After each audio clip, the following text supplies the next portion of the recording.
Assalamualaikum warahmatullahi wabarakatuh. Perkenalkan, saya Nova Sitria Lestarirum dengan NIM 4301422040. Di sini saya akan menjawab untuk soal nomor 2, yaitu terkait ikan pekasam yang merupakan makanan kuliner tradisional dari Kalimantan. Nah, pertama, mari kita kupas bagaimana ikan bisa awet dan juga menjadi asam. Secara alami, bakteri baik seperti bakteri asam laktat ini ada di lingkungan kita. Ketika kita menambahkan sumber karbohidrat yang dalam video berupa beras, akan menjadi makanan bagi para bakteri ini. Bakteri asam laktat akan memecah karbohidrat atau gula sederhana dari nasi dalam kondisi tanpa oksigen atau anaerob.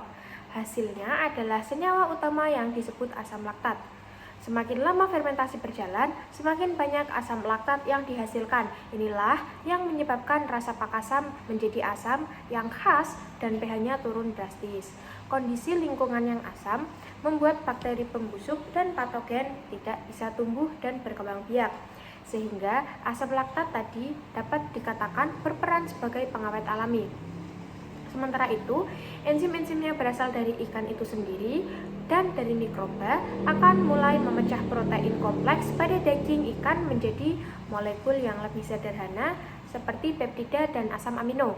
Proses ini tidak hanya membuat tekstur ikan menjadi lebih lunak, tetapi juga melepaskan rasa gurih dan membuat zat gizi menjadi lebih mudah dicerna oleh tubuh kita. Namun, seperti dua sisi mata uang, proses alami ini bisa menjadi berbahaya jika tidak dilakukan dengan benar. Standar kebersihan adalah mutlak. Kenapa? Karena kita ingin bakteri asam laktat yang menang, bukan bakteri jahat. Jika prosesnya tidak higienis, misalnya tangan kotor, wadah tidak bersih, atau ikan yang sudah terkontaminasi, bakteri berbahaya bisa ikut berkembang biak sebelum lingkungan menjadi cukup asam. Senyawa beracun yang paling umum dan berbahaya adalah histamin. Bakteri ini akan mengubah asam amino histidin pada ikan menjadi histamin apabila ikan tidak segar atau terkontaminasi bakteri tertentu. Kadar histamin yang tinggi dapat menyebabkan keracunan dengan gejala seperti ruam kemerahan, mual, sakit kepala, dan gatal-gatal. Ini bukan alergi ya, tapi keracunan. Ada juga kemungkinan munculnya bakteri seperti Salmonella atau E. coli patogenik yang bisa ikut masuk dalam kontaminasi silang. Mereka tidak selalu menghasilkan racun di dalam makanan, tetapi mereka bisa menyebabkan infeksi ketika kita mengkonsumsinya. Akibatnya adalah demam, diare, dan sakit perut yang bisa berlangsung berhari-hari. Inilah mengapa kearifan lokal selalu menekankan penggunaan bahan-bahan segar dan juga kebersihan. Bagi konsumen, resiko kesehatannya membentang dari ketidaknyamanan seperti sakit perut hingga kondisi serius yang mengancam nyawa.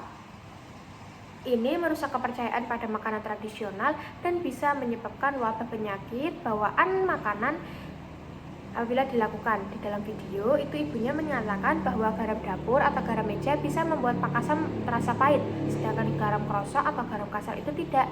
Saya setuju dengan pernyataan tersebut. Yuk kita bahas alasannya.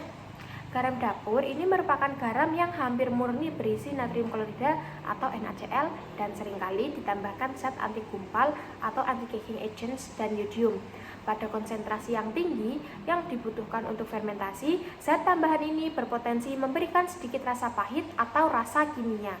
Selain itu, karena butirannya yang sangat halus, ia larut dengan sangat cepat, menarik air dari ikan secara drastis yang kadang malah bisa membuat tekstur ikan sedikit lebih keras. Sedangkan garam krosok tidak semurni garam meja, ia masih mengandung mineral-mineral lain seperti magnesium, kalsium, dan kalium dalam jumlah kecil. Mineral-mineral ini justru dapat memperkaya profil rasa dan mengurangi persepsi pahit dari NaCl murni. Keunggulan utamanya adalah kelarutannya yang lambat. Garam krosok menarik air dari ikan secara perlahan dan bertahap. Proses osmosis yang lebih lembut ini menghasilkan tekstur akhir yang lebih baik dan memungkinkan proses fermentasi berjalan lebih harmonis.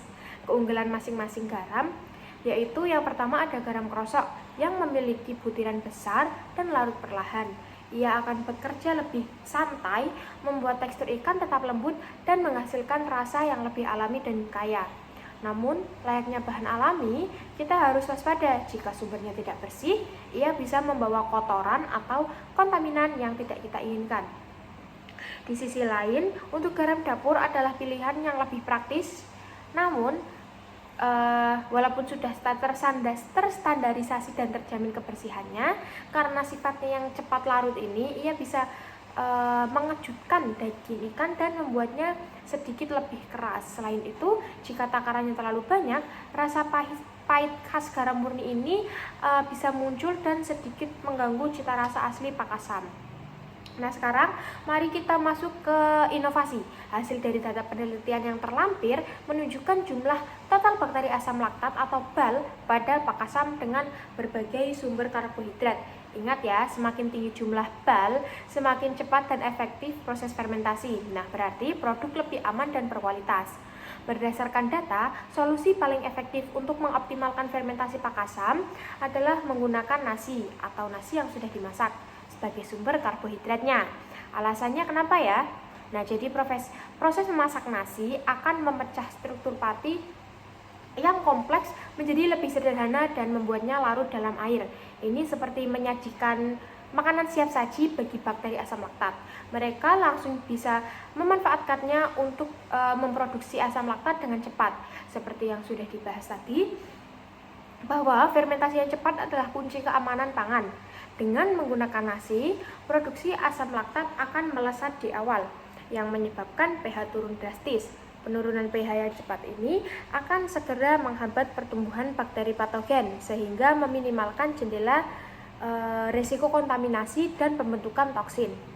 Untuk menciptakan pak asam dengan kualitas gizi dan keamanan yang optimal, strateginya adalah penggunaan nasi pulen yang baru dimasak dan didinginkan sebagai media fermentasinya, dikombinasikan dengan garam krosok berkualitas tinggi untuk rasa dan tekstur yang terbaik. Terima kasih. Wassalamualaikum warahmatullahi wabarakatuh.